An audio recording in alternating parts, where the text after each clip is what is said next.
Welcome to the Monroe Show, and this episode marks the beginning of a new 12-part series I've created called The Wild Love Affair.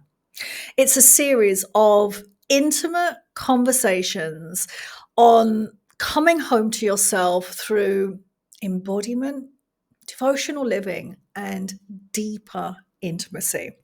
And before I dive in, if you're still looking for that ever elusive quick fix, that 1, 2, 3 strategy, the secret code, this isn't the place for any of that. Because we both know anything truly worthwhile, any transformation that becomes you is not going to happen in a quick fix. So this series is about your return. Your return to the woman you've always been, beneath the roles, the resilience, and that relentless drive to hold it all together.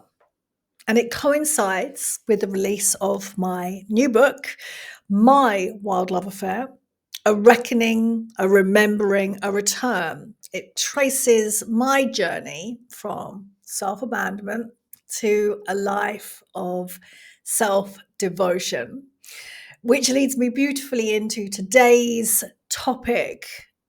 We're going to begin with self-abandonment and what it looks like as a lived experience. And no, I'm not going to be talking about that dramatic rock bottom kind, but the quiet kind of self-abandonment that builds silently inside marriages, businesses, routines, and lives that look beautiful on the outside. You see, self-abandonment is subtle, it's sophisticated, it's high functioning, and it costs way more than you think. So let's dive in a little bit deeper. Here's the thing with self-abandonment. It's not going to be screaming at you. It's going to be whispering. It almost feels like it hides.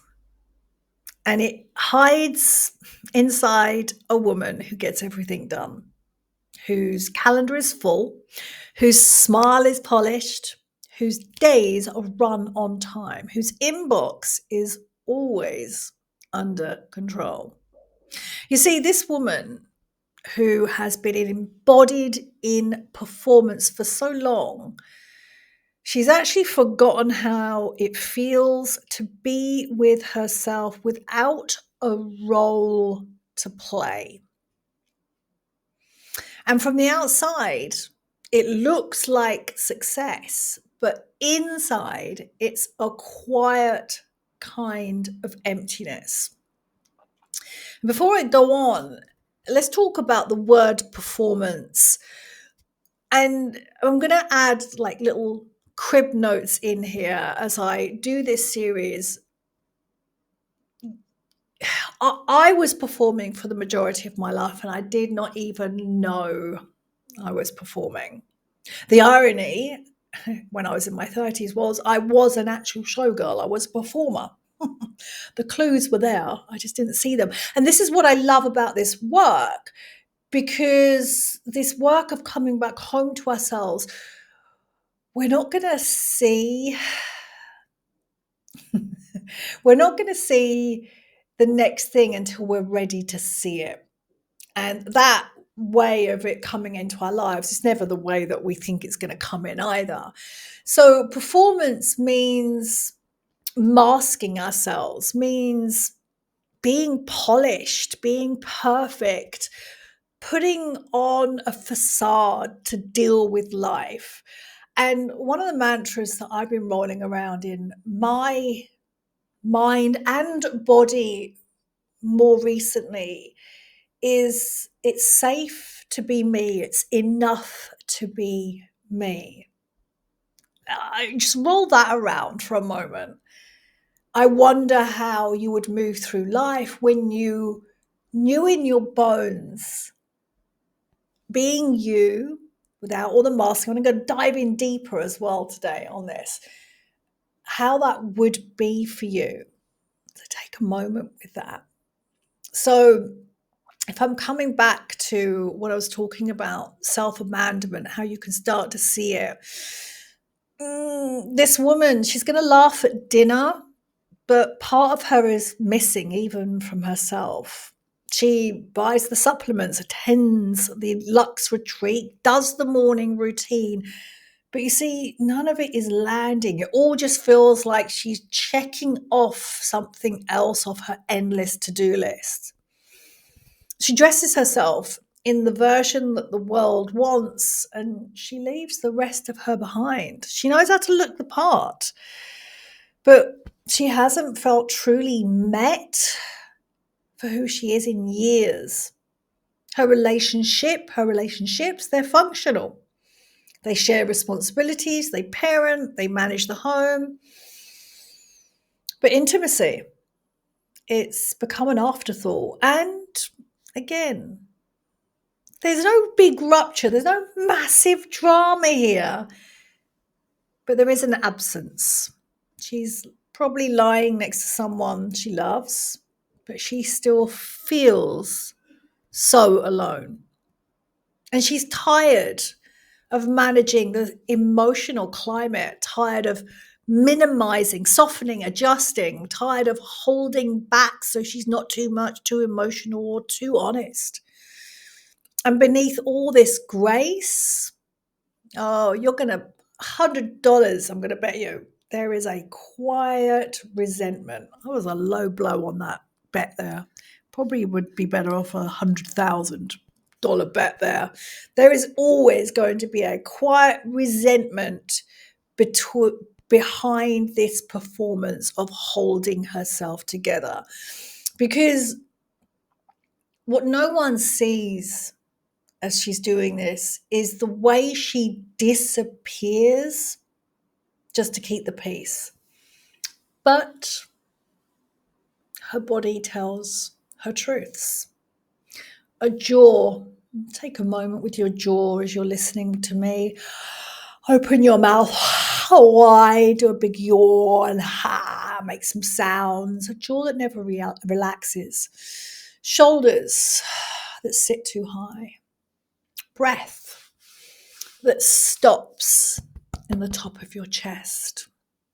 A nervous system that never fully lands. And by 8 p.m. every day, she's done. She's held the world up, and the mask drops.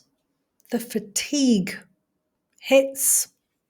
Pretending to be someone we're not is exhausting. And even rest starts to feel like effort, like another thing to do to check off that to-do list.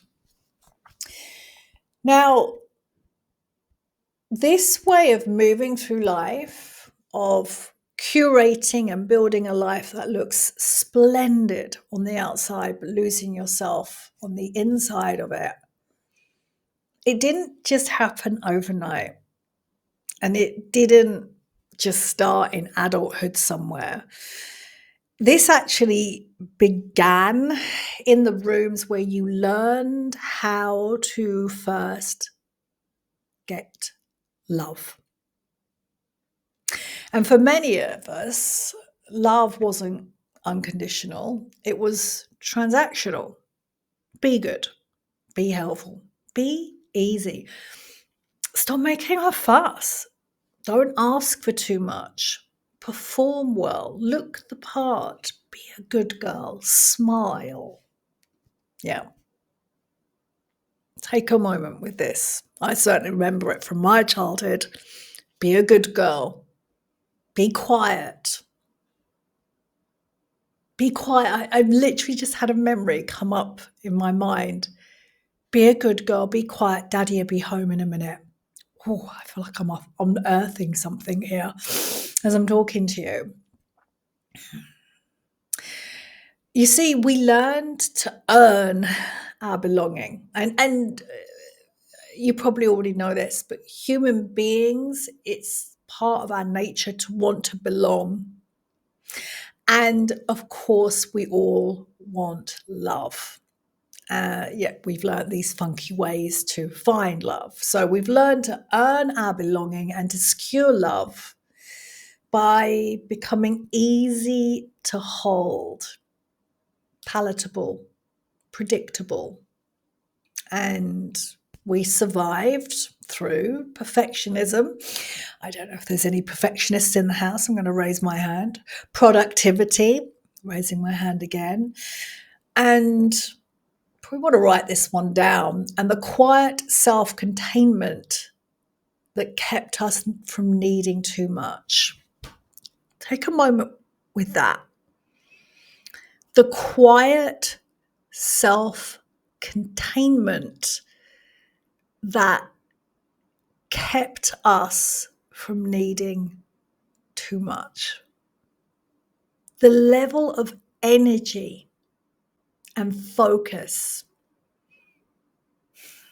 internally that we need to do that year after year, day after day, week after week, month after month, year after year.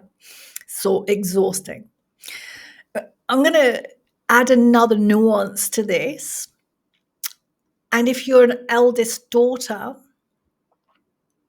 I'm the eldest daughter, you didn't just perform, you parented. You kept things running. And I'm not going to put this in a box because this could happen at any sibling, wherever you are in that tree. Yet from experience of working with my clients and myself, I've seen this. So as an elder child, you parented, you kept things running, you matured early. One of the things that I remember hearing over and over again is, it's okay, she's got it, she can get on with it, she's fine, leave her alone. So I was left to my own devices. And because we matured early, this is what happens. We become fluent in everyone else's moods.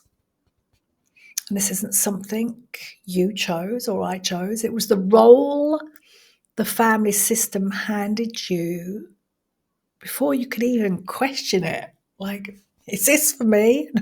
You didn't even get that. It was just landed on you. You were the one they leaned on, the one who knew what to do, the one who never asked for more. And that's why all of this, all of these little pieces, this is why you became so independent. Not because it was your nature, but because there was no one else to hold it all, no one else attuned enough, safe enough, steady enough. So you became the one who didn't need anything. How's this landing for you? Take a moment with these words. Breathe. Go back to the body. Notice the jaw. Where are your shoulders? And allow the breath to enter the body a little deeper. You were the one who could cope, you see, the one who figured it all out. And over time, needing less became your currency for being loved. I'm taking a moment with you as I'm reading this. And over time, needing less became your currency for being loved. Wow. This takes me, I wasn't even far back. I was in the States last month and I met up with my ex-husband. And this is kudos to the work that I'm here to guide and hold you through. That it got me into a place where I was ready to be friends with my ex-husband. And that's never happened to me before. I've had a couple of ex-husbands. And we spent some time together in Florida, and there were a couple of things that I asked him to do. And when I got back to Turkey, a week later, I realized that we hadn't done them, and I went ahead and did them. The independent woman here. And I messaged him and I said, I noticed you didn't get those done. And so I went ahead and completed the tasks. And he came back and said, I was having trouble. I couldn't do it. And I was meaning to reach out, but I didn't. But I knew you would get it done. And there's moral to this. When I've heard those words in the past, I knew you'd get that done. I knew you'd get it done. It would be like I'd fluff my peacock feathers. I'd be like, oh yes, check me out. I always get things done. Like that was pouring honey or giving honey to bees. Is that right? And it was a real compliment. And when I read what he wrote, you always get it done, I was like, darn it. There's that pattern again, Mr. Monroe. Getting it done. You don't need to always get it done. You don't need to do this anymore. And so if you've been with me for a while, or you're just new into my world, you will hear me talk about this is not, as we unravel ourselves from patterns, so we're patterns of self-abandonment, doing it all, requiring less because we've learned that's where we get our love. It's not that you go from noticing that pattern and then into a new pattern instantaneously. That would almost be driving into that quick fix mentality. No, it doesn't work like that. The patterns that are inside you are you. There are parts of you that have learned to survive and live on those patterns. And those parts will take umbrage if you dismiss, you smack talk those patterns.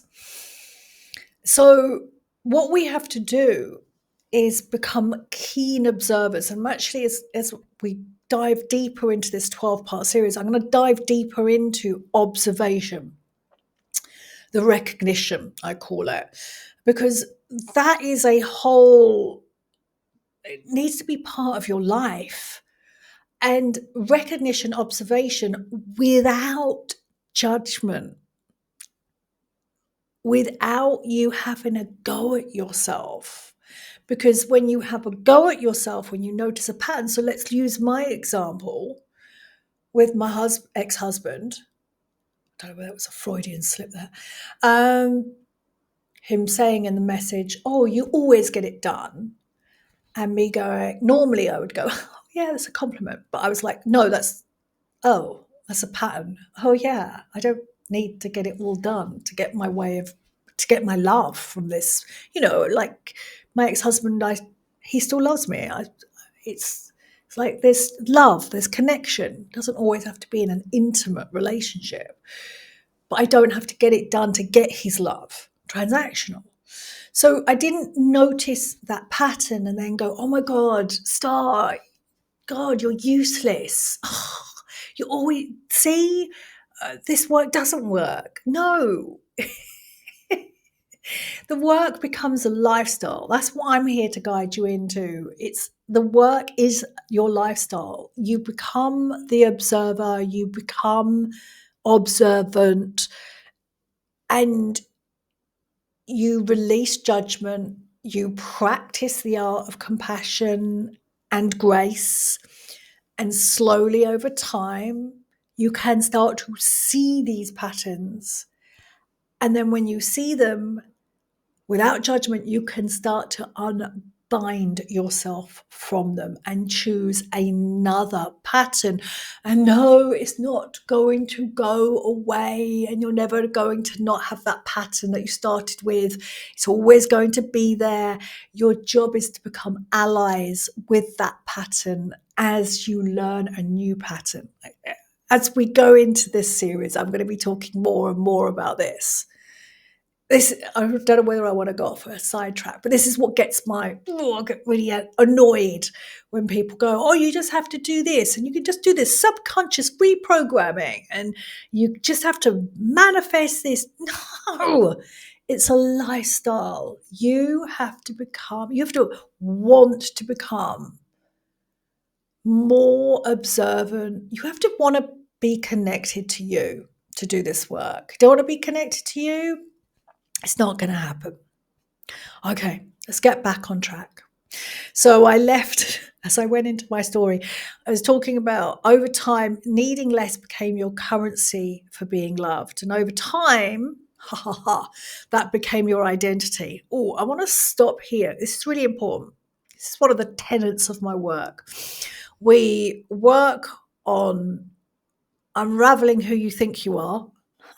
Can we take a moment for that? Who you think you are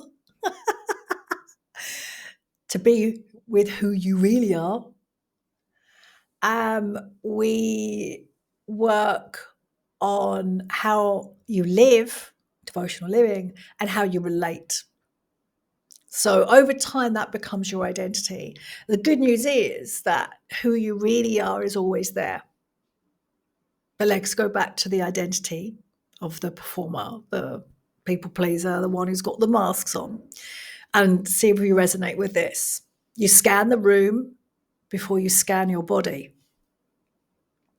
Can we just take a moment with that? How many times have you scanned the room before you scanned your body? You read other people's needs faster than you can name your own. What? Who said that?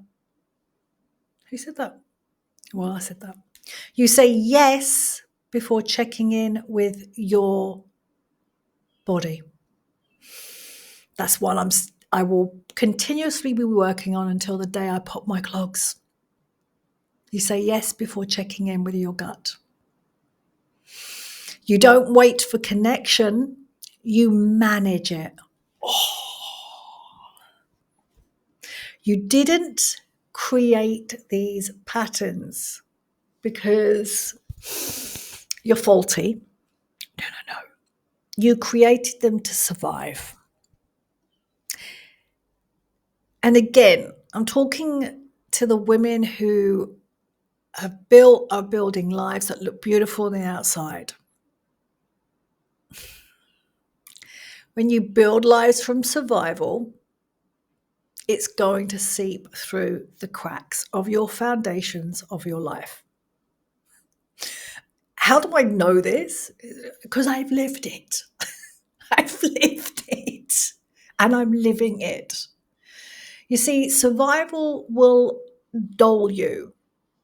It pulls you out of presence. So when I say presence, I mean connection with yourself. The most important relationship you'll ever have, ever have, is the one with yourself, because it shapes absolutely everything. And you want to change your external world. You want more intimacy, deeper connections, more trust.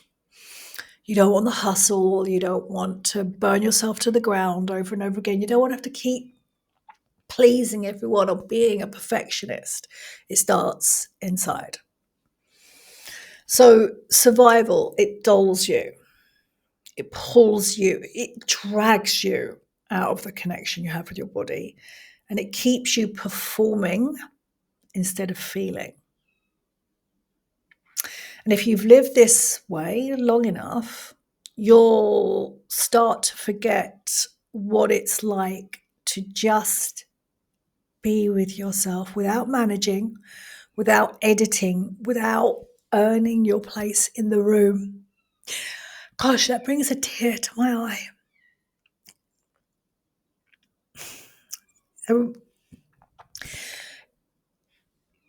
just a moment with that. If you've lived that way so long, you will forget what it's like just to be with yourself without managing, without editing, without earning your place in the room. And this is what self-abandonment does. As I said, I told you, it's silent, seductive, sophisticated. It's a gradual erosion, a steady dimming of your presence, who you are, your softness. I live in the paradoxes. You can be fierce as fuck and soft at the same time. Your softness and your joy. The kind that happens, this erosion, this chipping away at all of this, the kind that happens so slowly you don't notice it at first. I said earlier, your nervous system. Your nervous system is like your, gosh. Okay, I'm going to go back into another story. When I was a Pilates instructor, I was so excited about being a Pilates instructor. So I trained with a lot of different teachers. And one of the best mentors, her name was Rebecca. She said, Pilates is like your underwear. You never leave home without it. And so think about your nervous system as the foundation to you. Think about your nervous system as your underwear.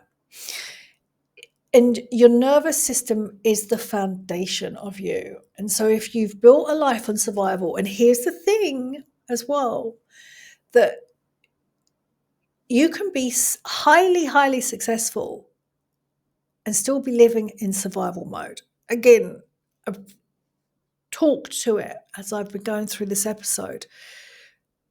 You'll be hustling, you'll be performing, you'll be pretending, you will be exhausted. There will be a low-grade exhaustion at the back of all of that. And your nervous system never gets to recalibrate, to integrate any of the changes that you've made. Because if your life is anything like mine rapidly changed, and my nervous system just didn't have time to integrate all the changes. And then what starts to happen, because I don't integrate all my changes, I don't become them, it stirs up all of my old trauma. And again, I'm not sure whether you're new in my world or you're a veteran, a VIP veteran in my world. I have a whole track history with addictions, alcoholism, abusive relationships, abuse with myself. Like, oh, wait a moment, start. Like, I was abusive to myself. And I learned also when I was very young that it was not safe to be me. So we bring all this into our adulthood. And the majority of us, we will use that energy to galvanize and build something. And this is why it's so important to start to look, especially if you feel disconnected from your life, especially if your nervous system, if you don't know how to rest, that's a key marker for this work. It's like your body is calling you. So when you live in survival, your nervous system never gets to soften. You'll sleep, but you never feel fully rested. You touch or are touched, but you never feel deeply held. You move through your rituals, your routines, but they don't restore you. And what used to bring you joy, Pilates, gym, sex, your skincare routine, going away with the girls, feels like a performance now. You're still doing all the things, but they don't reach you. So you ghost texts, you delay decisions, you dread small talk because you're tired of keeping conversations alive you've outgrown. You're tired of saying yes when you need a rest. Did that rhyme? I like that. Tired of showing up out of obligation when what you crave is space to feel yourself again. Pause here. I wasn't taught the importance of rest, space, silence, solitude when I grew up. For me, those are medicines. You already know what your medicines are. Just stop taking your medicines. So, space, we need more space. Because as we create more space externally and internally, so externally, you clear the clutter. Internally, you're really becoming mindful of what's going on inside your emotional landscape. That's the way back home. That's how you're going to reignite that connection with yourself. You wonder where your desire went. You used to feel turned on by life. You used to feel alive. Now you're just moving through it. You wake up at 3 a.m. Oh, I've been here. And think, why do I feel so alone in this relationship? I've built everything. Why does none of it fulfill me? Why don't I feel something? That numbness that you feel, oh, that's another one of survival. Always doing more. Nothing's enough. Oh yeah, this stuff weaves its way through the foundations of you. Until you address it, you cannot get away from it. If I stop doing it, will it all fall apart? Who has felt that? Who said that? Who has said that to themselves? I know I have. This is the cost of self-abandonment. It's years spent staying in control instead of staying connected. It's years keeping everyone else comfortable while your own truth went silent. It's years of holding it all together, even when you are longing to be held.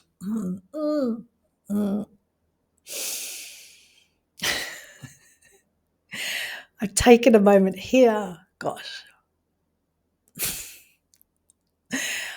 I definitely identify as being hyper independent, and I really did think that was a skill. It's like a real compliment.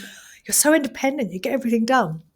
And I'm slowly unwinding myself from that. And one of the things that hyper independence does, it isolates us away from everyone. And it's like we can get on with everything. We're very capable. So you're doing, I'm achieving, so checking the boxes. But that isolation, you don't get to connect with other people, and